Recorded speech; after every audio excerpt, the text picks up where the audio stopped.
This is the Local Real Estate Developer Podcast, where we share the stories of locals across the country who took that empty lot or that old building and turned it into something awesome that their community needs. I'm Christy Candle, and I've been a real estate developer my entire career. My co-host Raphael is a commercial broker, and together we're sharing the stories of locals making a huge impact on their communities. And what we've learned is you don't need millions in the bank or decades of experience to get started. You just need the confidence, tools, and the right people around you. This podcast is your chance to gain the confidence to get in the game, because real estate development isn't just for the insiders anymore. It's for people like you too. Welcome, everyone, to the Local Real Estate Developer Podcast. I'm your co-host, Raphael. I'm a commercial real estate broker, investor, and aspiring developer here in Louisville, Kentucky. We got connected to my co-host, Christy, relatively recently, and we ended up deciding to start a podcast that profile different development projects and people doing cool stuff around the country to help us inspire other people to pursue development as a route to take. So, Yeah, Christy, great it's to always see you. great to see you. How you doing? I am Christy. I'm a real estate developer, investor, and now I teach locals how to become developers in their own community. And today's guest is amazing. I was introduced to her from a mutual friend who said, "You guys are doing a lot of the same types of things. You have the same mission and alignment. You should just talk." And we had a conversation, and it was like, yes, we are very much aligned. So, Rachel, welcome to the show. Do you maybe want to give just a super short history of like who you are, what you do, and then we'll dive into some of your projects? Sure. My name is Rachel Chwaszczewski, and I have been in real estate for over 30 years. I started at 18 and just kind of worked my way into where we are right now, which is making a local impact and working with local municipalities to try to help with the workforce housing situation that we have. And so we've been doing that for about 20 years at this point. We have a construction company, a property management company, a consulting company, a strategy company that works on strategic asset development for nonprofits and municipalities. So we kind of try to help in any way we can based off of our experience and kind of where we are with what we're doing. That's amazing. Yeah. So you kind of have quite a long history in the real estate space, and I'm sure through that time frame you've done a wide range of different projects. And so what I thought we'd kind of touch on is, talk a little bit about what got you into the space to begin with, and maybe if we can highlight one of the first projects. I know Christy had mentioned offline that you had been involved in, you mentioned workforce housing, subdivision development, affordable housing projects. So maybe we can profile one of your first projects, just kind of give people perspective on, especially if they're looking to aspire to do something similar, how they can get into that space. So if you don't mind kind of sharing a little bit about maybe, what got you into the real estate space to begin with, and then ultimately your first project, whether that's affordable housing or subdivision or whatever that was. Okay. So I got into real estate because I was exposed to it. I worked as a copy girl at a title company, like right out of high school while I was going to college. And it was during the refi boom of like the early 2000s. And so I was in college, but I didn't really know what I wanted to do. And, I was the copy girl and got bored very quickly and started just doing other things like, hey, can I help? And then within like about a 6-month time frame, because of the volume that they had, they were like, hey, how would you feel about going to school and becoming licensed? We'll send you. So that's kind of how I got into it. And then during that time, I was exposed very heavily to people that were like the original flippers and developers and things of that nature. And I just started talking to them. I would see what was coming through my desk because I was their account rep, and they were really, really kind and kind of just gave me any advice. And so I decided that I was going to try flipping on my own at in my 20s. I met my husband like right as I started to do it. He happened to be in construction. And so kind of together we had every element that you needed covered. And we ended up buying our first house that we lived in. It was a foreclosure. We did a FHA 203K loan. So that's like where you actually get the funds in the loan to fix up. And then we were hooked. We did really well on that house. And we just kept going from there. And so primarily we did fix and flips in the very beginning prior to the 2008 recession. And so and we did like higher end houses, chase shiny things, all the things. And then we really got crushed during the 2008 recession very badly. We lost almost everything. And it just became very obvious that the strategy that we were using was not going to be, something that we could rely on long term, because we had been through this, and it was jarring to say the least. So when we came back and decided to do real estate, one of the very first things that we decided was we were going to diversify.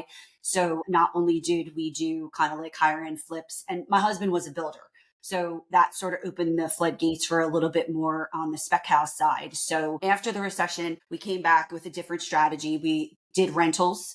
And we focused more on affordable workforce housing, because that market is so large. And from a capacity perspective, right, a majority of the population, that's their price point. And so it lent itself to a very easy exit strategy, and it's ignored a lot, right? From a developer perspective, a lot of people do not focus on it because the numbers appear smaller, but our experience has been that percentage wise, it's actually higher. You just have to do more volume versus, sort of these big luxurious fix and flip type situations. So our very first one that we got into was a rental that we ended up keeping. And it was in an area that was struggling, but had a lot of potential. There were a lot of older homes, but very solidly built, like brick and or block structures. And this particular home had been left open to the elements for X amount of years. It literally, like, everything was falling in when I walked in. And I was like, wow. And my husband sent me on my own to go check out this property. And I'm like, where is he sending me? And I remember walking up to the property and being like, what is happening right now? Like, literally just every element, molds, insulation everywhere, walls falling down. It was a total nightmare. And so we were like, all right, we'll buy it. And we renovated that, and it was a duplex, and we renovated that duplex, and that became our first rental. And from that same investor, he was trying to exit the area. We ended up buying like 3 or 4 more. And we started to notice that there was an impact in that particular neighborhood and the community. Other people were taking care of their homes in a different way, right? Like flowers and sort of that ripple effect. So then we started investing in doing spec houses simultaneously in that area. And then at that time in our careers, we had been speaking with, on a pretty regular basis, the head of neighborhood services in the municipality that we were working, and just kind of sharing like boots on the ground, what really happens versus, like policy, and how that shakes out in the streets, like when you're actually trying to execute on these things and what that looks like. And so we started this great relationship with them and talking to them, and they decided to start a pilot program in this particular area that was geared towards helping tenants and landlords keep their properties up to a certain level. It was really basic. Like it was like you had to have a smoke detector. The windows had to be operable. You had to have working electricity. They were not asking for anything over the top, just like basic safety things. And so the pilot program became a huge hit, and the actual results of it were astounding. And so we were really excited to be part of that project. Yeah, it's amazing. Yeah, it's kind of cool to see that, obviously having gone through the kind of a somewhat traumatic experience of 2008, Yeah. and recalibrating and saying, okay, well, this doesn't mean we're knocked out. This means that we have to rethink how we want to approach this process moving forward. And then ultimately you guys have gotten into the space that seems to be kind of the strategy that you guys are going to employ as long as you can, which is great, because Yes. I have a contact here. We're one of the biggest affordable housing developers, and they started out with just flipping homes. Over time, they started doing bigger projects, and they started doing more affordable housing with light tech projects and even historical tax credits and all these other things. And now they got, like, I think almost 20,000 units nationwide. But it's Right. slowly but surely over time that they just stuck to one strategy for 30 plus years and were able to navigate some of the challenges, and now they're where they're at. So it's part of the process. Yeah, for sure. I love it. So as you're getting into this, and now you're thinking about where to go from a development and a workforce housing, and kind of how to pull it together. What happened between that and maybe some of the current programs and consulting, or maybe do you want to speak to some of the earlier projects about that, or what's the best way to? Yeah. Well, I think it was a natural progression, right? Like we started in that neighborhood, we saw the effect that we had on the neighborhood. And one of the other things that we did that was instrumental also was we got the Department of Transportation involved, because one of the main issues were the streets. There were potholes everywhere. The sidewalks were all messed up. And so just through consistent, persistent calling, the SCDOT got involved and they ended up fixing the roads and the sidewalks. And that had a tremendous impact because that brought other investors in, right? Other people started taking notice and they were like, hey, we're going to start buying these duplexes and fixing them up. So the ripple effect was wonderful. And just to see that whole neighborhood even continue now to just grow and be elevated from where it was. And so we kind of just took that strategy to whatever area we decided to invest in. And so we also went to another area in the same municipality that was walkable to the downtown area that the municipality was putting a lot of money into and making it like the shops and the walkability and the fountain and the park and all the things. And so that area started to take off too. And then a lot of investors came in and started doing work. And for a while, it was really good. And then you started having people kind of enter the space that didn't really understand the area. And that kind of had a little bit of a negative effect in our opinion, but not to say that you shouldn't keep doing and keep going and keep growing in these areas. It's just, I think, a balance and an understanding of the market that you're in and the demographic that you're serving. So, and then that just kind of led to larger parcels of land that we would subdivide down, and then more interest in how could we make our floor plans very functional and efficient, because we build in that like 1,000 square foot to 1,500 square foot space. And so the plans that we were buying, we didn't really care for because they really weren't efficient when you're living in that amount of space, right? Like you need closet space, you need storage. They were not set up. So we started actually redesigning everything and making it super functional and super efficient. And just to give you an example, one of the things that we do and this is a 1,200 square foot house, the master bedroom has a double vanity, its own water closet, a linen closet in the bathroom, and a walk-in closet, like a huge walk-in closet. So those are not things that you typically see in your smaller, affordable housing, workforce housing, but it makes a difference. And so that had an impact on our sales prices and our overall sort of niche that we were creating. And it kind of gave us an idea of what people were looking for. And then that just kind of kept spinning out from there. And we applied some of our theories to our rentals and the way that we upfitted those. And now we just kind of sort of started sharing. We got asked a lot, like, how do you do this? Or how do you do that? And we were talking to people a lot. And then someone said to me like, hey, you've done a lot. You guys know a lot of stuff. Maybe you want to consider consulting. And that's kind of how we got into it was, someone that I had spoken to at my son's baseball game and gave her advice. And she ended up being able to pull out one of her rentals, like over $100,000. And she came back to me and was like, hey, I would never have thought of that on my own. Like, you need to share this with people. And so that's kind of how the consulting started. So we do work with individuals one-on-one. And then from that, just kind of the relationships that we have inside of the different communities that we work in, we started talking to people and saying, during our regular construction stuff and some of the redevelopment that we were doing, we realized that there was a need to kind of take a look at the existing structure and how we could take tried and true investor strategies and kind of apply them in a different way to help the municipalities and nonprofit housing agencies become more viable and self-sustaining and self-perpetuating versus being very You made grant and some good donation. points when it comes to that what the city or the county puts out and they say here's what we would like, and they don't necessarily understand the ramifications of that, the business side of that.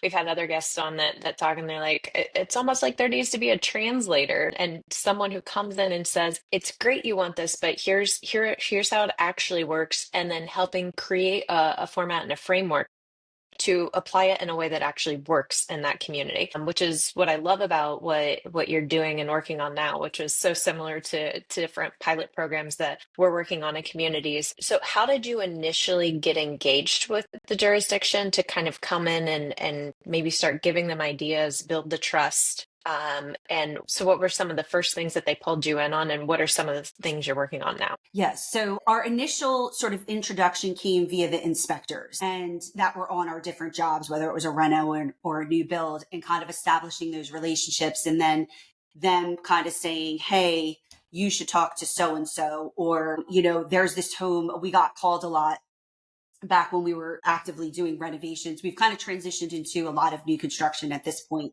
infill lots, things of that nature. And so, but back then we were doing a lot of renovations, and if a home was condemned or the home was going to be demolished by the city, they would come and say to us like, hey, do you think this is salvageable? Do you want to buy it? And so that kind of introduced us to code enforcement and that whole side of it.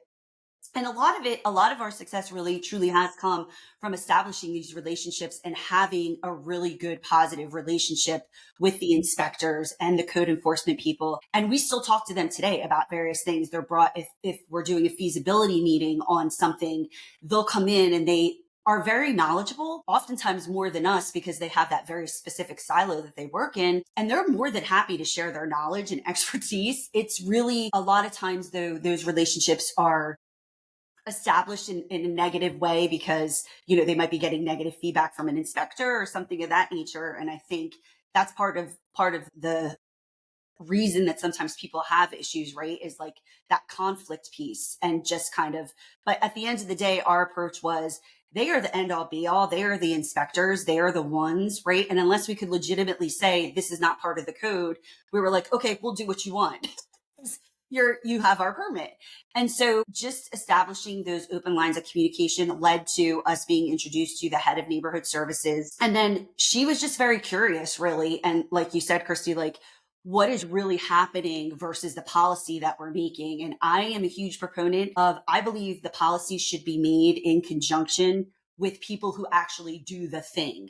Like people should be brought into these meetings so that when things are decided, there can be a conversation, like a real conversation that encompasses everything from the execution to the monetary implications of some of the things. And I'll just give you an example.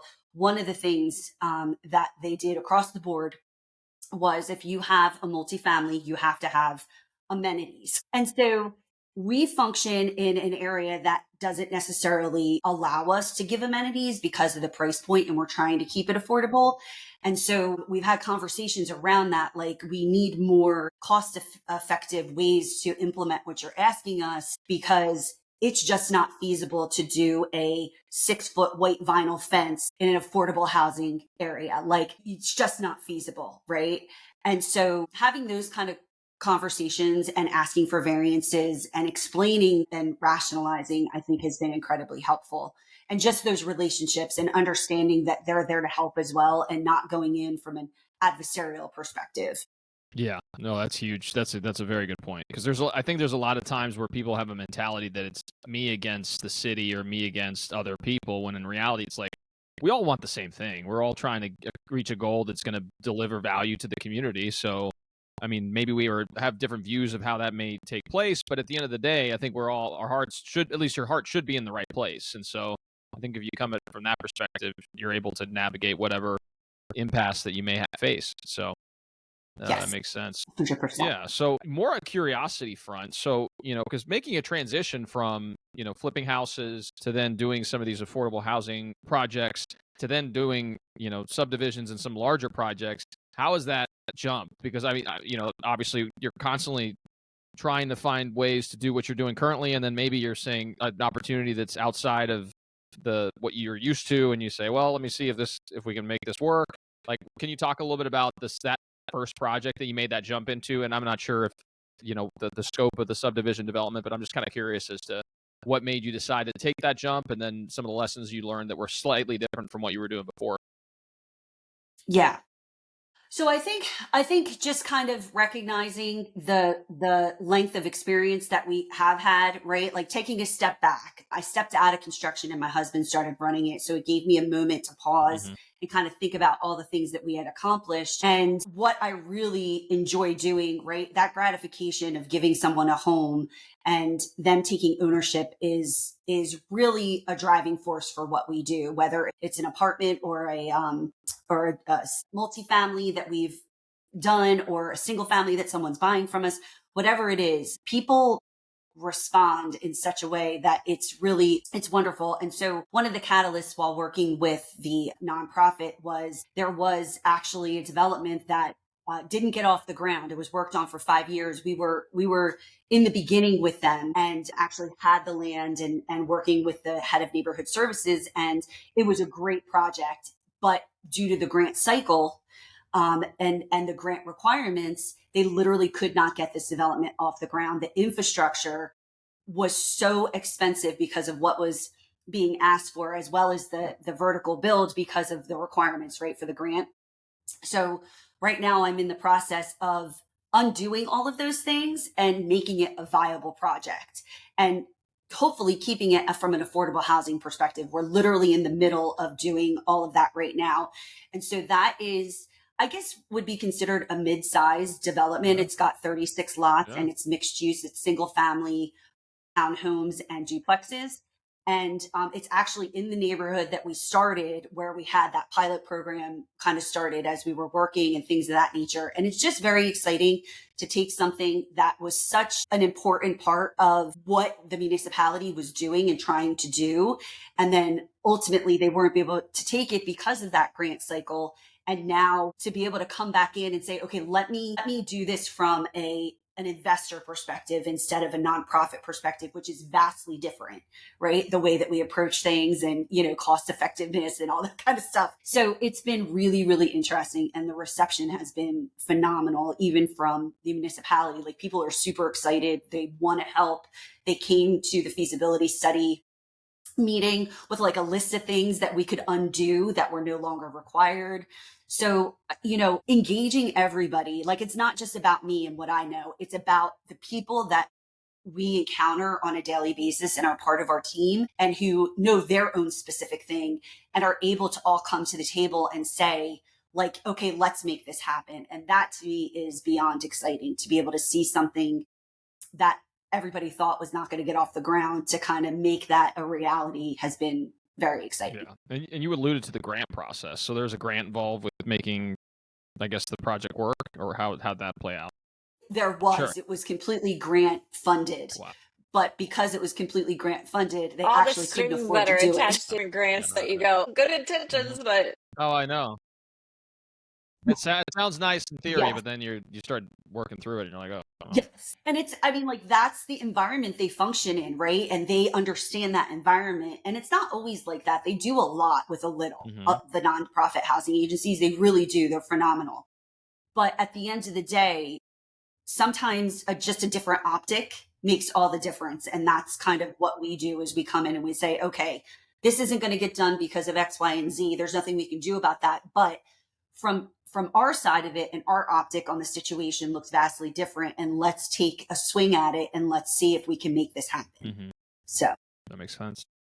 So as you alluded to different people and partnerships and things, and I know you've had different ones over the years. What, as you're doing this project, and now you're still working through it to try and find a way to make it work, how have partnerships played a role, both on the public side, the private side, other groups you might pull in, other, like, just people you might be looking to, even in other markets, to go, hey, how can we problem solve and make this work? Because what I found a lot with development, and I would work on projects in one city and they would be a little stuck on how to move forward. And when I was able to say, oh, well, I know we're doing this here in Palm Springs and you're all stuck, but over in Cathedral City, here's what we did. And in Indio, here's what we did. And able to kind of help them brainstorm, because a lot of times the local officials might only know their community.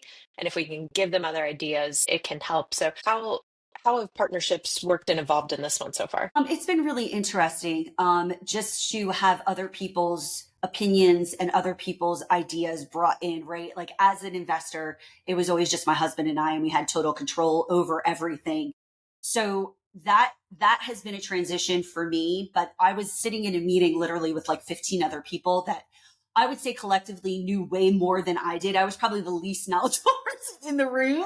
And I was like, yes, this is exactly where I want to be, because all of those people had such extensive experience and knowledge in their given areas, whether it was infrastructure or it was, the road department or whatever it was. Like, just sitting with all of these people who are as committed and excited to see things happen has been wonderful. And just talking to different other developers, like in different areas, you see different things, you hear about different things, and you're like, oh, wait, I think I can apply that over here. And so it's really interesting. And I do think it does take a village, and this is a community effort, right? Like, it's not just about me or my husband's experience. It's about collecting all the people that we know that have the same or similar experience that are going to be able to feed into what we're doing, because everybody is as excited about it as we are.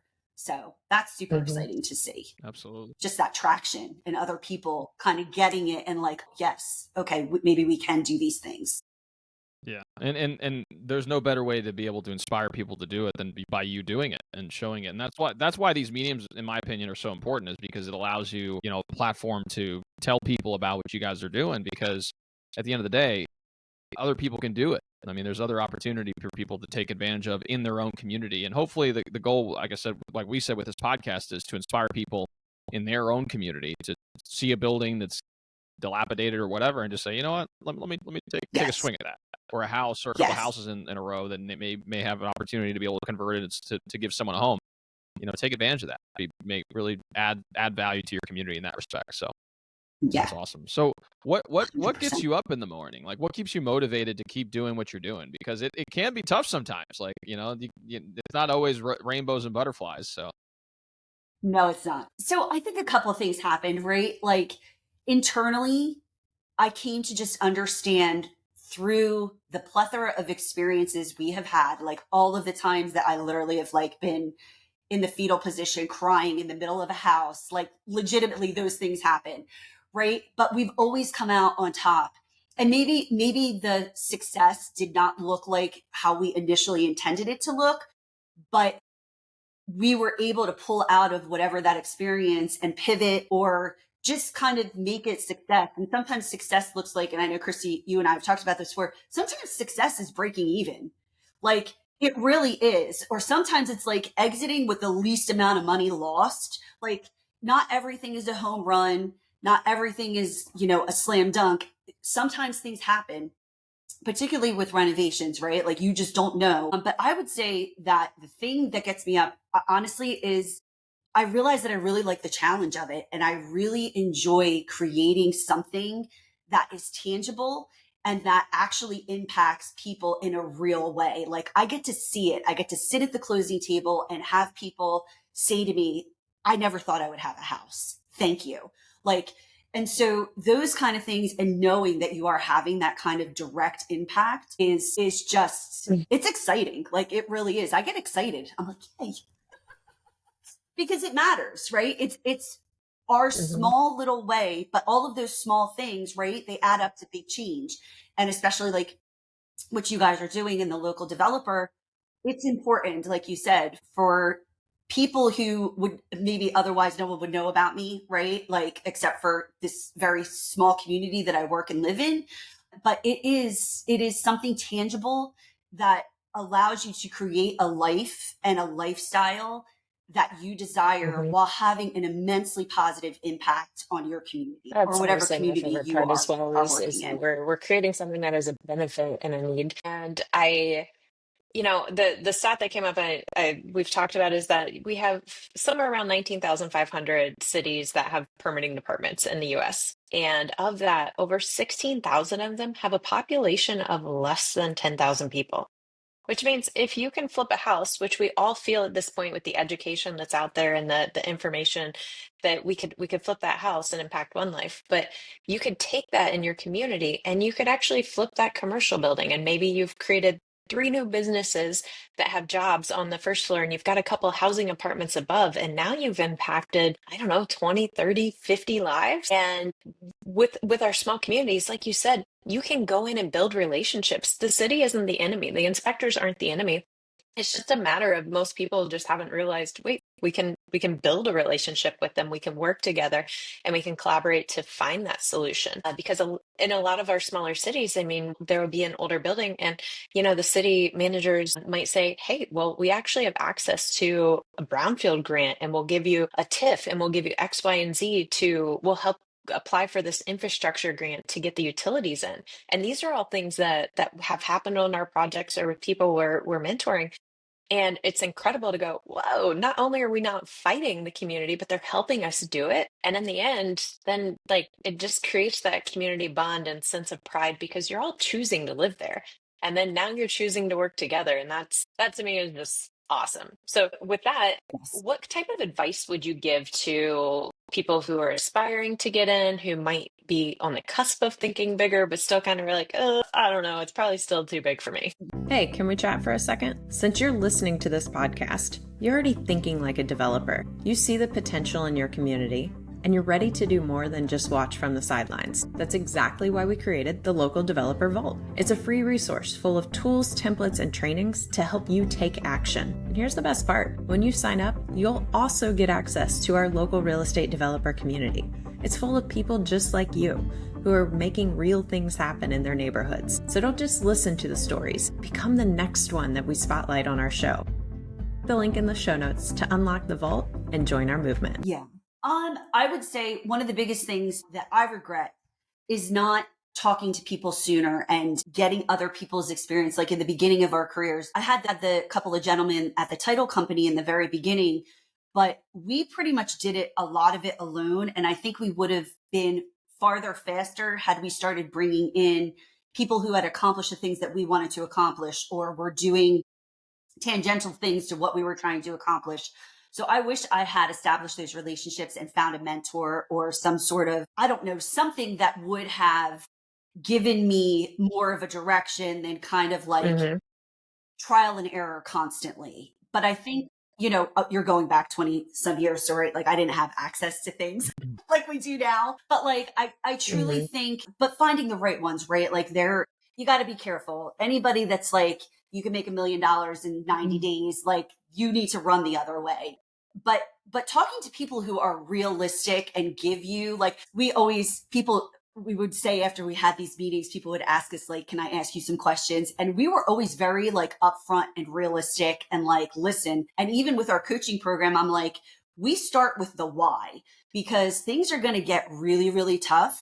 And you need to understand outside of the monetary gain that, the shiny, flashy things, like you need to understand why you are doing this because it does get hard, like we talked about before. And there are difficult things.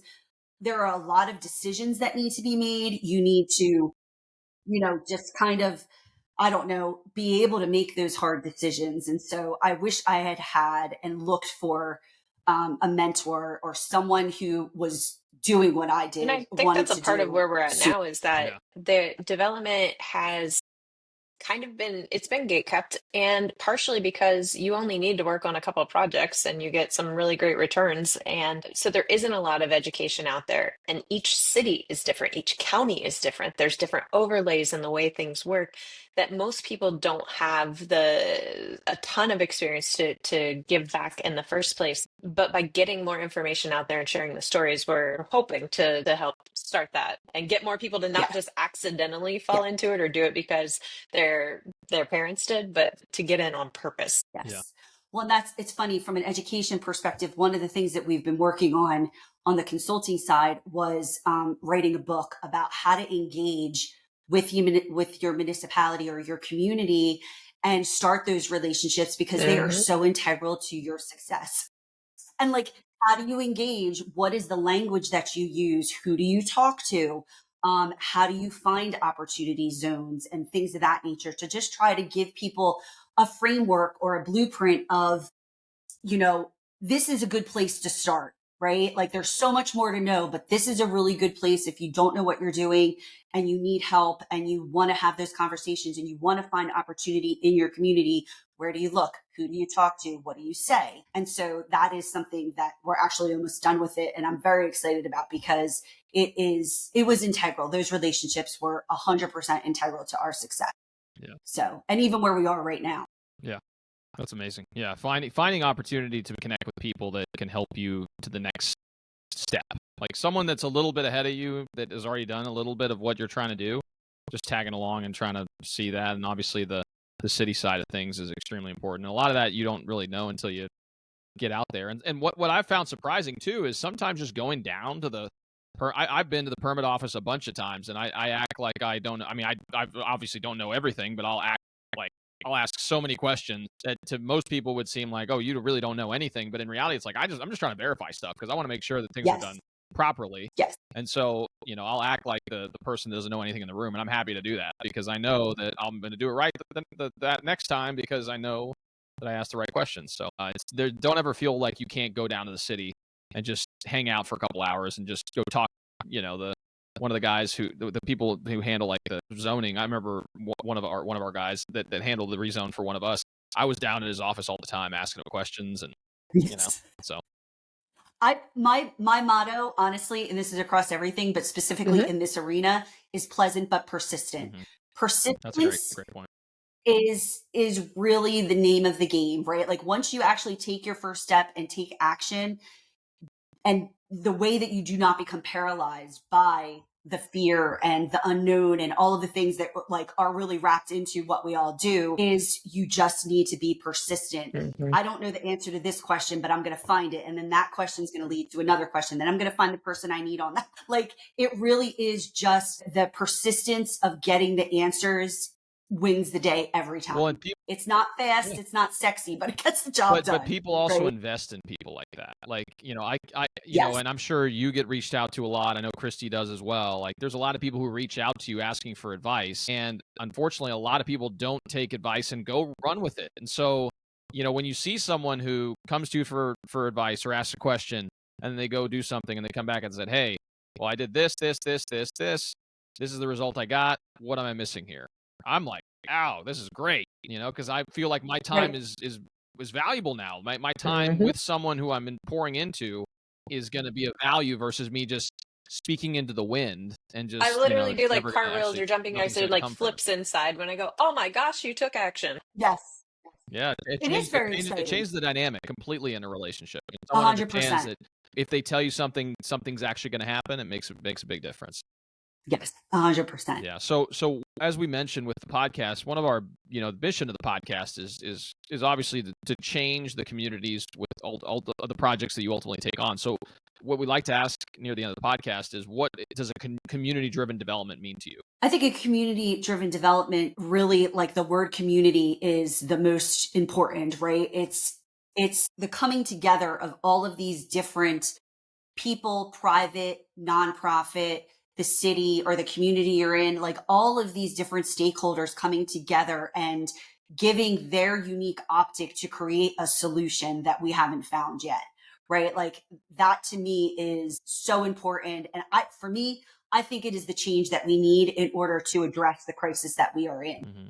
So That's amazing. I couldn't agree more Great with point. that. As we're looking forward, and we've talked about different pilot programs that we could drop in different cities. What future projects are you most excited about, and things? And it could be frameworks you're working on with communities or actual projects that are happening. But what are you most excited about that potentially could create a bigger impact or a scalable model in your community and then in other communities? I would say it's probably our affordable asset accelerator that we created. And it is based off of, it's for a specific nonprofit in our area. We had a relationship with them.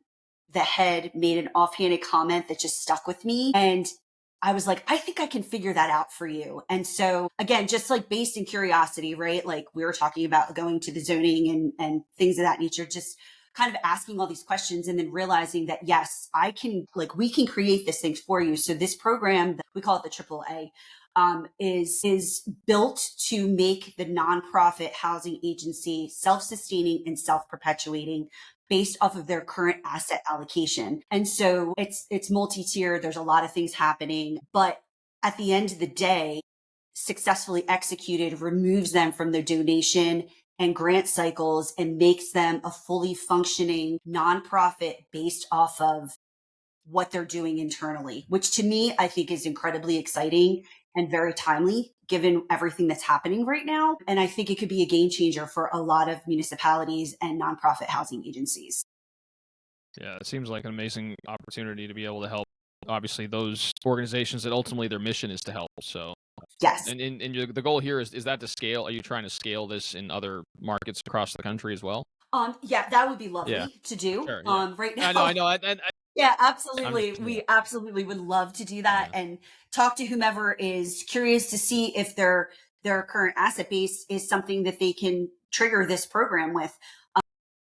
But yeah, it's happening here where we are, and then hopefully we'll be able to take it elsewhere And to that's where people I who really love want to our make that conversations, because change. what you guys are But it's a learning and doing with the nonprofits up in Columbus, Ohio, we're working on starting a working with the faith-based organizations to leverage their current assets, whether it's the actual church buildings or extra land that they have, to help them create more revenue that can help build out more of the services that they already provide to the community while leveraging their current stuff, and by putting the business hat on for them, and really being that translator of here's how we can do that to better serve our community. Because if we're leveraging our faith-based organizations, we're building the affordable housing and workforce housing, we're also including in there some commercial aspect to where some of the community can be the local business owners. So we're not just putting places for people to sleep at night, but we're helping create workplaces for people to work. And now you've really created that synergy.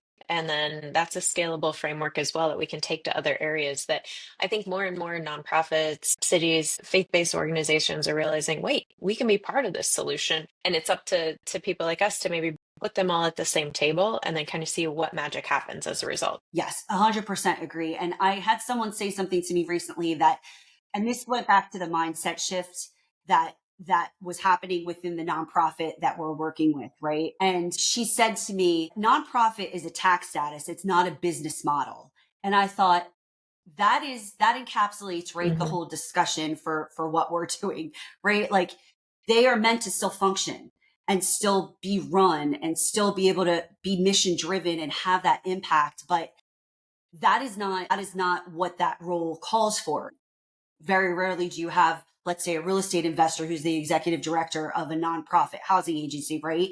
So you need to, going back to the community, you need to find the people who are making that impact, like with the faith-based organizations and things of that nature, and bringing your knowledge and your skill and your vision and this optic that we all have for what could actually happen to the table. And hopefully people start to get it and they're like, Yeah. I see what you're doing. Let me jump on board. But I think it's a mindset shift. Part of it is, they've been doing it this way for so many decades, right? Like, to ask them to think outside of the box, which I think as real estate investors is something we do on a daily basis. So for us, it's like, okay, this isn't working. We're going to pivot and do this. That is like moving a slow moving, like in a different direction. So true. So that's part of it. Once you get them in the rooms, then we've got groups that are like Habitat for Humanity, who has different programs that can help with financial literacy and different other things that can all be incorporated. When you're able to pull them in and think that way, then it becomes very exciting. And part of our we've had a couple group meetings now, and it's very cool to start to see them connect the dots, because now, and development is long and it's complex. So having the right partners, and they can be partners of all types, in the room, in the trenches, doing it together, makes it so much more enjoyable and makes it flow a lot better. Yeah. Definitely. Yeah. It's awesome. Well, Rachel, we obviously appreciate your time today. It's been really insightful. And I do say this with reality. I think we're going to gain a lot of value from the discussion that we've had today. And now, one of the things we like to do at the end is just ask a little bit about, you and how people can get in touch with you if they want to learn more about you. Yeah.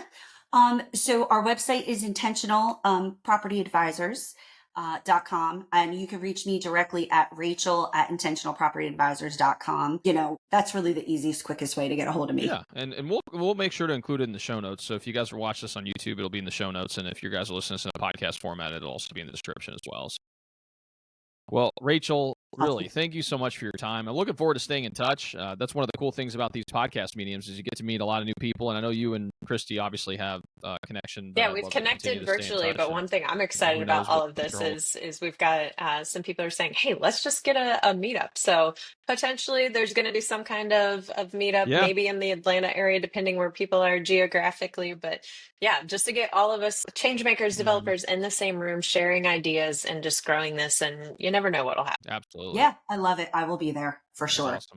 Well, It was nice to meet you as well. I really appreciate you guys having me on. absolutely, I Rachel. love what you're doing. Yeah, and we'll make sure, to notify you once everything's up and running and everything as well. But again, Rachel, thank you so much for your time. If you guys are watching this on a YouTube channel, please like and subscribe. It makes a big impact on our ability to reach a broader audience. Along with that, if you guys are watching it or listening to this in a podcast format, whether that's Apple Podcasts or Spotify, please leave a 5-star review. It allows us to get a much broader reach to the rest of the community, and we obviously greatly appreciate the support. So thanks again so much for tuning in, and we'll see you all next time.